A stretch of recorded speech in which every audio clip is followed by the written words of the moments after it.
મિત્રો જો સોસાયટીમાં જે કમિટી હોય એ લોકોને આપણે મેન્ટેનન્સ આપતા હોય પણ મેન્ટેનન્સનો હિસાબ ના આપે તો આપણે શું કરવું એના માટે મેં આ રીલ બનાવી છે. અને આ રીલ બનાવી છે કોના આધારે કે મારા યુટ્યુબને એક ફોલોવર મિત્ર છે, એમણે એવું કીધું સોસાયટીમાં મેન્ટેનન્સ લેતા હોય અને ખર્ચનો દર મહિને હિસાબ ના બતાવે તો શું કરવું.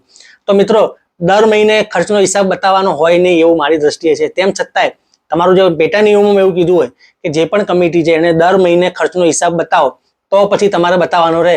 બાકી દર વર્ષે જ્યારે એન્યુઅલ જનરલ મિટિંગ બને એટલે ખાસ સામાન્ય વાર્ષિક સાધારણ સભા બને એમાં ઓડિટેડ રિપોર્ટ છે એ દરેક જે ચેરમેન સેક્રેટરી અને કમિટીએ મૂકવો છે એ ફરજિયાત છે. અને આ શેમાં લાગુ પડે છે કે નોંધાયેલી સર્વિસ સોસાયટી હોય, નોંધાયેલી હાઉસિંગ સોસાયટીઓ હોય, કોઓપરેટિવ હાઉસિંગ સોસાયટીઓમાં આ બધો નિયમ લાગુ પડે છે.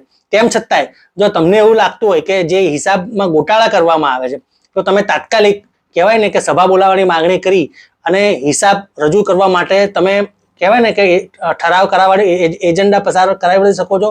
બહુમતી સભ્યો કન્વિન્સ કરી અને તાત્કાલિક હિસાબ રજૂ કરવી જોઈએ એવી માંગણી કરી શકો છો. જો તેમ છતાંય તમને કોઈ રસ્તો સૂચતો ના હોય અથવા તો કોઈ જાતનો ન્યાય મળતી ના હોય તો તમે તમારા વકીલ સાહેબની સલાહ લઈ અને જિલ્લા રજિસ્ટ્રારની કચેરી અથવા તો બોર્ડ ઓફ નોમિનીસની કોર્ટમાં જઈ અને પિટિશન કરી શકો છો. અને હિસાબ બાબતમાં જો કોઈ ગોટાળા હોય તો એ બાબતમાં ન્યાય માંગી શકો છો. અને જે ગોટાળા કરનાર હોય ચેરમેન સેક્રેટરી કે કમિટી સભ્ય એની સામે કાયદેસર કાર્યવાહીની માંગ કરી શકો છો. અને જો ગોટાળા હશે તો ક્રિમિનલ ફરિયાદ સહિતના પગલાં લેવામાં આવશે.